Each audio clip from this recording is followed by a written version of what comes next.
नमस्कार दोस्तों, मैं आप सभी का स्वागत करता हूं अपने YouTube चैनल एग्ज़ाम कॉपी में। दोस्तों, आज हम बात करेंगे पार्ट 2 नागरिकता, जिसमें हम बात करेंगे अनुच्छेद 5 से लेकर के 11 तक।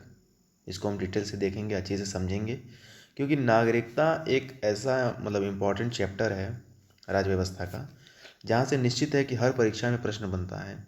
चाहे वो कोई भी परीक्षा हो, चाहे वो UPSC हो या UPPSC हो या लेखपाल हो, कांस्टेबल हो, SSC GD हो, ठीक है। हर तरह की परीक्षा में यहाँ से प्रश्न बनता है। हाँ, ये है कि अगर UPSC में पूछेगा तो वहाँ पे प्रश्नों का जो स्तर होता है वो अलग हो जाता है, ठीक है।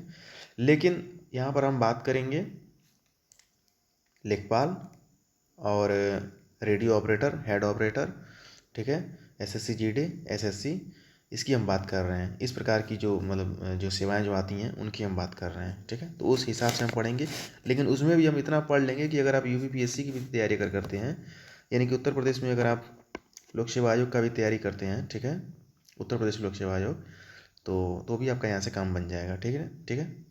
तो ठीक है दोस्तों, अगर आपने चैनल को सब्सक्राइब नहीं किया तो प्लीज़ सब्सक्राइब कर लीजिए, बेल आइकन को ऑन कर लीजिए, लाइक कीजिए, कमेंट कीजिए और शेयर करिए।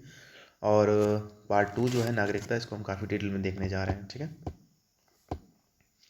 तो सबसे पहले हमें ये समझना ज़रूरी है कि ये जो नागरिकता है, ठीक है, ये किस प्रकार से लोगों को मिलती है। और जैसे मान लीजिए कि हुआ यूँ कि कोई व्यक्ति 26 जनवरी 1950 को या इसके पीछे के दिनों में कैसे नागरिकता उसको लेना है, ठीक है, यह बात तो संविधान में बताया गया था। लेकिन अब चूंकि ये जो डेट है 26 जनवरी 1950, ठीक है, इस डेट इस डेट में या इस डेट के पीछे, ठीक है, आपको कैसे नागरिकता लेनी है, इसका बात तो संविधान में कर रखा है, ठीक है, जिसको हम आर्टिकल में भी देखेंगे, अनुच्छेदों में देखेंगे। लेकिन 26 जनवरी 1950 के जब हम जब जाते हैं आगे, ठीक है, तो यहाँ पर आप नागरिकता कैसे लेंगे, ये संविधान में नहीं बताया गया है। तो फिर कैसे होगा? तो इसके लिए क्या किया गया कि संसद कानून बना करके ये तय करेगा, ठीक है। तो ध्यान रखिएगा कि संसद कानून बनाकर, और किस आर्टिकल में ये भी हम देखेंगे अभी, लेकिन बस इतना आप समझ लीजिए कि 26 जनवरी 1950 के बाद संसद कानून बना करके तय करता है कि नागरिकता कैसे दिया जाए, ठीक है। इस चीज़ को आप विशेष रूप से ध्यान रखेंगे, ठीक है।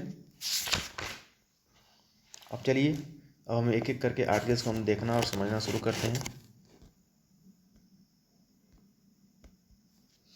तो सबसे पहले हम बात करेंगे आर्टिकल 5।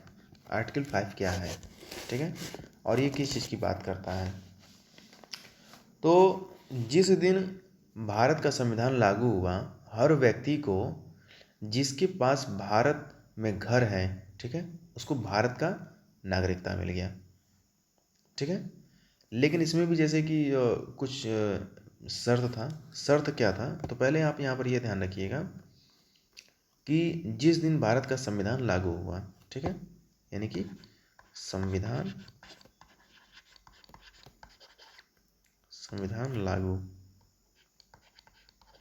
जिस दिन से संविधान लागू हो रहा है, यानी कि 26 जनवरी 1950 से ये लोग भारत के नागरिक कहे जाएंगे, अगर उनके भारत में अगर इनके पास घर है तो, ठीक है। लेकिन क्या घर होना ही काफ़ी था? नहीं, इसके लिए कुछ शर्त बताया गया, शर्त, ठीक है। तो शर्त नंबर 1 क्या थी? या तो उसका जन्म भारतीय क्षेत्र में हुआ हो, उसका जन्म भारतीय क्षेत्र में हुआ हो या उसके माता पिता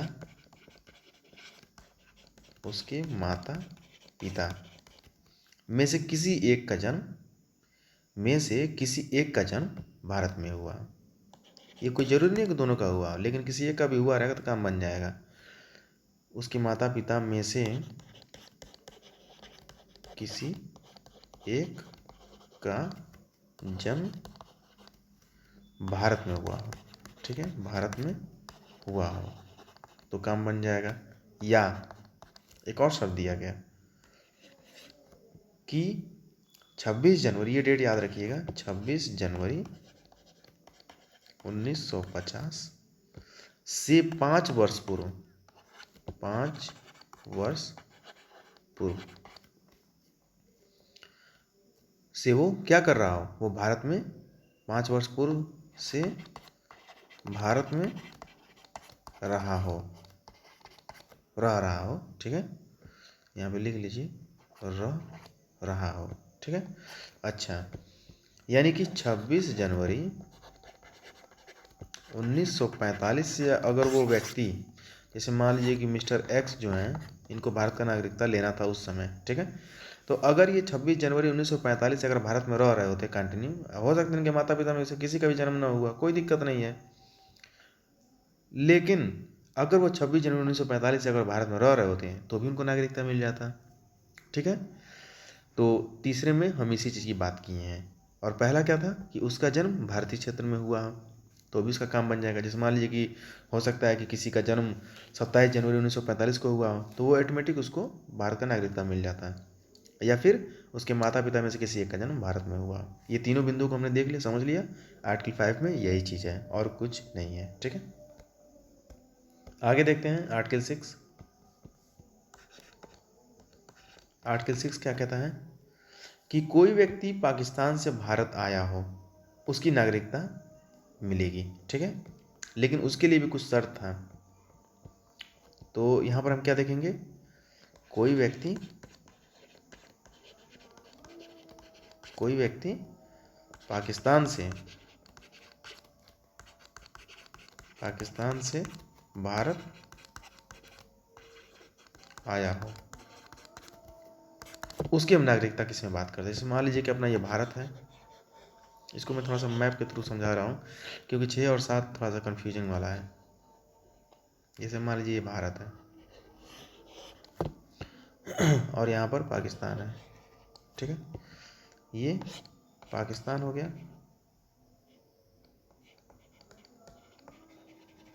पाकिस्तान। ठीक है, और ये इंडिया हो गया। तो आर्टिकल 6 जो है ना, आर्टिकल 6 में यही कहा गया है कि पाकिस्तान से भारत आया हो, यानी कि आप यहाँ से यहाँ आ रहे हैं। ठीक है, इसमें आ रहे हैं, तो उसको नागरिकता कैसे मिलेगा उसका बात किया गया हो, इसमें किया गया था। ठीक है, जैसे शर्त नंबर 1 आप लिख लीजिए कि उसका जन्म भारत में हुआ हो,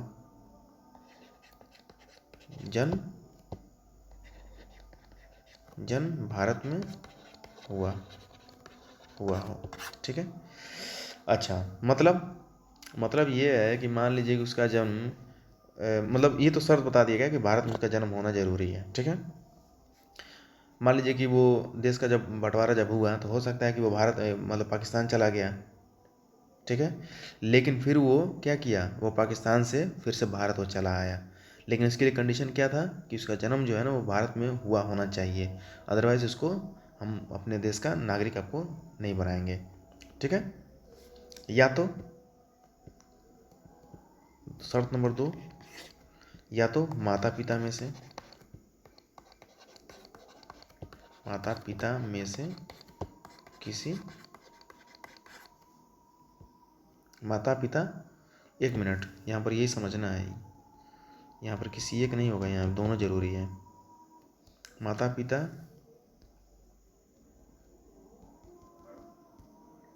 पिता का जन्म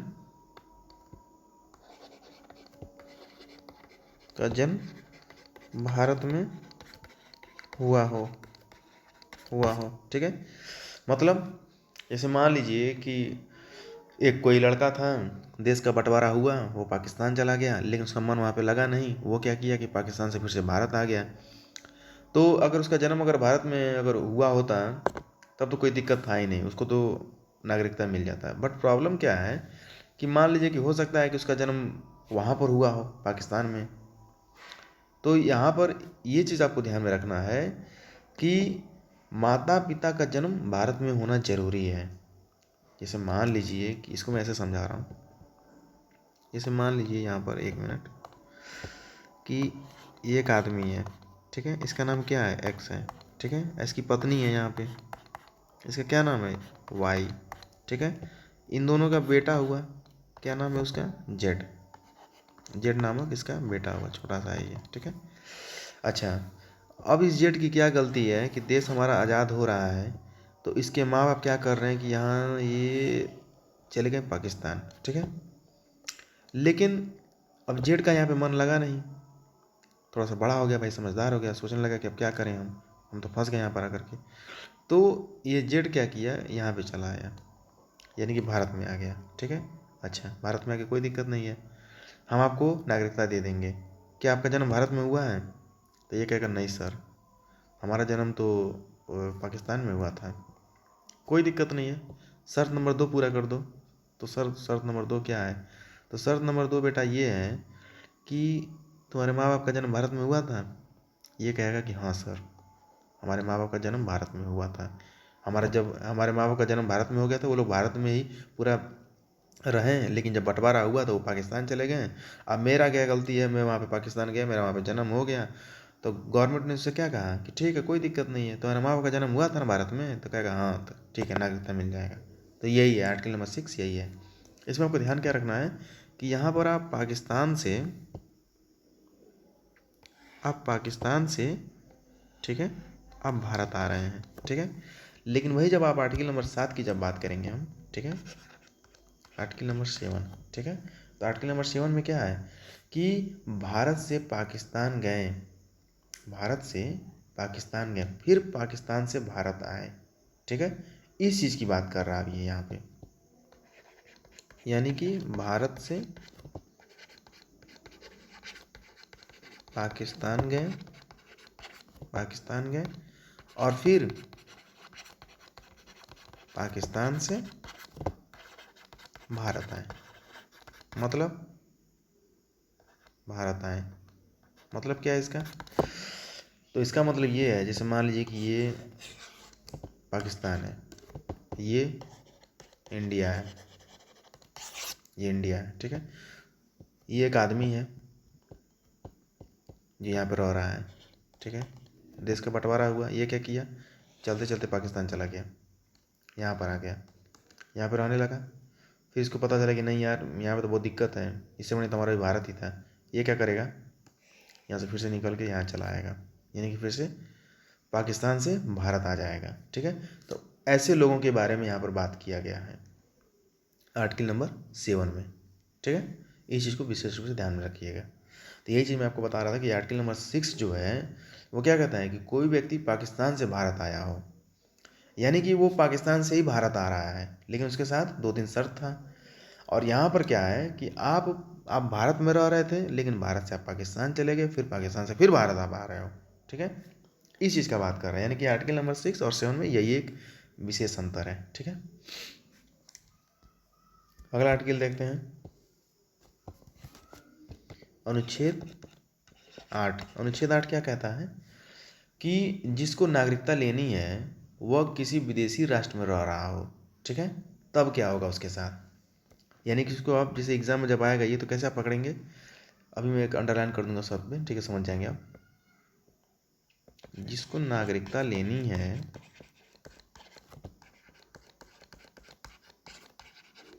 जिसको नागरिकता लेनी है वह विदेशी राष्ट्र में रह रहा हो। कौन सा शब्द इसमें पकड़ना है आपको, ये विदेशी राष्ट्र। एग्जाम में आपसे डायरेक्ट जब पूछा जाएगा तो वहाँ पर दिया रहेगा कि विदेशी राष्ट्र में रह रहे व्यक्ति का नागरिकता का बात किस में किया गया, तो आर्टिकल नंबर 8 में किया गया है। फिर एक क्वेश्चन बनेगा कि ये बताइए कि एक व्यक्ति है जो भारत में रह रहा था, वो पाकिस्तान चला गया, लेकिन फिर से पाकिस्तान से फिर भारत में आ गया, एक बात किस आर्टिकल में किया गया, उसको नागरिकता चाहिए तो किस आर्टिकल में किया गया था, तो बताइएगा सर आर्टिकल नंबर 7 है। फिर पूछेगा कि पाकिस्तान से भारत आए लोगों का नागरिकता के बारे में किस में बात किया गया, तो आर्टिकल नंबर 6 में बात किया गया है, ठीक है। इस प्रकार से आप बताएंगे हर एक चीज़ को समझते हुए आगे बढ़ेंगे, ठीक है। तो ये इसमें क्या बात कर रहा है आर्टिकल नंबर 8 में, विदेशी राष्ट्र में रह रहा व्यक्ति का नागरिकता, ठीक है। कैसे मिलेगा? वही, इसके साथ भी 3 शर्त है। उसका जन्म भारत में हुआ हो, उसका जन्म भारत में हुआ हो, ठीक है, पहली बात। दूसरी बात, माता पिता में से एक का जन्म भारत में हुआ, माता पिता में से एक का जन्म भारत में हुआ हो, ठीक है। ऐसे आप इसको ध्यान में रखेंगे, ठीक है। फिर तीसरा देख लीजिए, तीसरा शर्त क्या था कि दादा दादी प्लस नाना नानी में से एक का जन्म भारत में हुआ हो, ठीक है। यहाँ पे अंडरलाइन कर लीजिए, एक मतलब में से एक का, सिर्फ एक का, दोनों का जरूरी नहीं है। यहाँ पे क्या है, माता पिता में से एक का, अंडरलाइन कर लीजिए यहाँ पे, एक का जन्म भारत में हुआ, ठीक है, या तो उसका जन्म भारत में हुआ। अगर आप विदेशी राष्ट्र में रह रहे हैं तो कोई दिक्कत नहीं है, लेकिन क्या आपका जन्म भारत में हुआ था? तो वो कहेगा कि हाँ सर हुआ था, तो ठीक है, नागरिकता आपको मिल जाएगा आर्टिकल 8 के तहत, कोई दिक्कत नहीं है। लेकिन वो कहेगा नहीं सर मेरा नहीं जन्म हुआ था, तो उससे ये पूछा जाएगा, ये बताइए कि क्या आपके माता पिता में से किसी एक का जन्म भारत में हुआ था? तो वो कहेगा कि नहीं सर, माता पिता में से तो किसी का भी नहीं हुआ था। तो उसको एक ऑप्शन और दिया जाएगा कि अच्छा ठीक है कोई बात नहीं, ये बताओ कि जो तुम्हारे मम्मी पापा के जो मम्मी पापा थे, यानी कि तुम्हारे दादा दादी या नाना नानी में से किसी एक का जन्म भारत में हुआ था? तो वो कह देगा कि हाँ सर एक का हुआ था जन्म, हमारी नानी का हुआ था, या हमारे नाना का हुआ था, या दादी का, या दादा का, किसी का एक का हुआ था, ठीक है। यानी कि उसके जो फोर फादर्स हैं, उनके फोर फादर्स मीन्स कि पूर्वज, ठीक है। फोर फादर मतलब 4 पिता नहीं, फोर फादर मतलब पूर्वज, ठीक है। तो उन पूर्वजों में से किसी एक का जन्म भारत में हुआ था, तो उसका काम बन जाएगा। और कहेगा कि नहीं, तो कहेगा ठीक है कोई बात नहीं, तुमको नागरिकता नहीं मिल पाएगा। तो इस प्रकार से हमारा आर्टिकल नंबर 8 कंप्लीट हो गया। उम्मीद करता हूँ कि आप लोगों को चीज़ें समझ में आ रही होंगी। वहीं अगर हम आर्टिकल 7 में हमने क्या देखा था कि माता पिता में से दोनों का जन्म होना भारत में ज़रूरी था, ठीक है। आर्टिकल नंबर क्या कहते हैं कि मैं 7 कह रहा हूँ, 6 में, ठीक है। आर्टिकल 6 में हमने क्या देखा था? एक मिनट, आर्टिकल 6 कह रहे हैं यार, 7 ही तो था वो ना। एक मिनट यार, मुझे भी कन्फ्यूजन हो रहा है, थोड़ा सा क्लियर कर लेने दीजिए कि हाँ, आर्टिकल नंबर 6 में माता या पिता का जन्म भारत में हुआ हो, ठीक है। आर्टिकल नंबर 6 ही था, थोड़ा सा कन्फ्यूजन हो गया था मुझे, क्या ना कि एक ही साथ कई चीज़ें दिमाग में जब चलती रहती हैं तो थोड़ा सा कन्फ्यूजन हो जाता है। अब हम आर्टिकल नंबर 9 देख लेते हैं, क्या है ये आर्टिकल नंबर 9। ये क्या कहता है कि अगर आपने अपनी इच्छा से किसी दूसरे देश की नागरिकता ली तो भारत की नागरिकता स्वतः ही समाप्त हो जाएगा, ठीक है। यानी कि दूसरे देश की नागरिकता धारण करने पर भारत देश की नागरिकता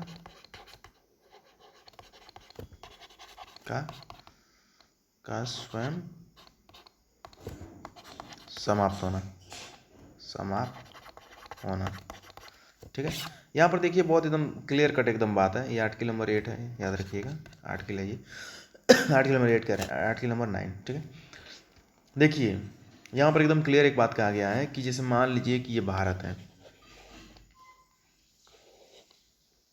ये भारत है, ठीक है, और ये जैसे मान लीजिए यूएसए, ठीक है। अब हुआ यूँ कि यहाँ पर एक आदमी रह रहा था, मिस्टर एक्स। ये क्या करता है कि भारत का नागरिक था ये, ये चला गया यूएस, चला गया तो भी कोई दिक्कत नहीं है, कोई दिक्कत नहीं है, बहुत लोग जाते हैं। लेकिन ये जा कर के यहाँ पे क्या कर दिया, एक पागलपन कर दिया। यूएस में जा कर के, यूएस इतना इसको पसंद आ गया कि यहाँ पर जाके ना मिस्टर एक्स जो है जाके यूएस का नागरिकता ले लिए। ठीक है कोई बात नहीं है, अगर आप यहाँ के नागरिक हो गए हैं तो आप हमारे यहाँ नागरिक नहीं है, वो स्वतः ही समाप्त हो जाएगा। आपको कहने की भी जरूरत नहीं है, इतना कष्ट करने की जरूरत नहीं है, भाई सीधी सी बात है, अगर आपने वहाँ पे नागरिकता ले लिया है तो सीधी सी बात है आप हमारे यहाँ के नागरिक नहीं। हालांकि बहुत सारे देश हैं जो मतलब दोहरी नागरिकता की बात करते हैं, लेकिन वो हम आगे देखेंगे, ठीक है। लेकिन हम बात कर रहे हैं भारत का, ठीक है। तो भारत में ऐसा नहीं होता है। तो आर्टिकल नंबर 9 आपको याद रखना है कि अगर आप किसी दूसरे देश का नागरिकता धारण करते हैं तो भारत देश की नागरिकता स्वतः ही समाप्त हो जाएगी, ठीक है। बस आर्टिकल नंबर 10, आर्टिकल नंबर 10 क्या कहता है? तो ऐसे व्यक्ति जिनको आर्टिकल 5, 6, 7 और 8 के माध्यम से भारत की नागरिकता मिली है, उनकी नागरिकता संसद कानून बना के वापस ले सकती है, ठीक है। तो यहाँ पे ध्यान रखिएगा कि अनुच्छेद 5, 6, 7 और 8 में क्या था? वही विदेशी वाला। चलिए ठीक है, इसको थोड़ा सा हम रिकॉल करा देते हैं। 5 में क्या था? जिस दिन भारत का संविधान लागू हुआ था, हर व्यक्ति को भारत का नागरिक माना जाएगा अगर उसके पास भारत में घर है तो। उसके साथ कुछ शर्त भी दिया गया था, ठीक है। 6 में क्या था? आप पाकिस्तान से भारत आ रहे हैं, ठीक है। पाकिस्तान से आप भारत आ रहे हैं, ठीक है। और आर्टिकल नंबर 7 क्या था? कि भारत से पाकिस्तान गए, फिर पाकिस्तान से भारत आए, आर्टिकल नंबर 7। और 8 में क्या था? वही विदेशी राष्ट्र वाला, कि विदेश में आप रह रहे थे। और 9 में तो आपको नागरिकता का भंग होना था, तो उससे तो कोई मतलब ही नहीं है। बस आपको यहाँ पे ध्यान ये रखना है कि अनुच्छेद 5, 6, 7, 8 के तहत अगर आप नागरिकता लेते हैं तो संसद कानून बना के क्या करेगी? आपकी नागरिकता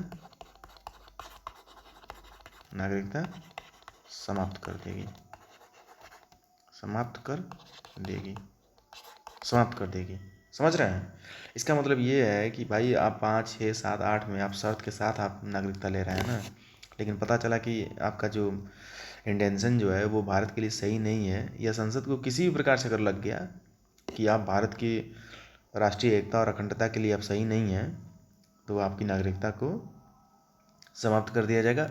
इसका जो बात है वो आर्टिकल 10 में किया गया है, यही चीज़ है ये, ठीक है। इसी को ध्यान में रखिएगा। फिर आर्टिकल 11 देख लेते हैं, अंतिम आर्टिकल है ये। आर्टिकल 11 क्या कहता है? कि संसद द्वारा कानून बनाकर नागरिकता अधिकारों का नियमन, यानी भारत में नागरिकता लेने या छीनने के तरीकों में संबंध कौन करेगा?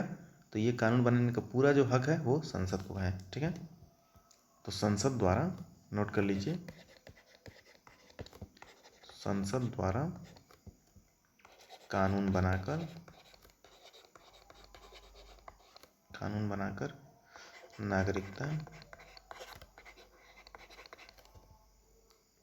अधिकारों का नियमन,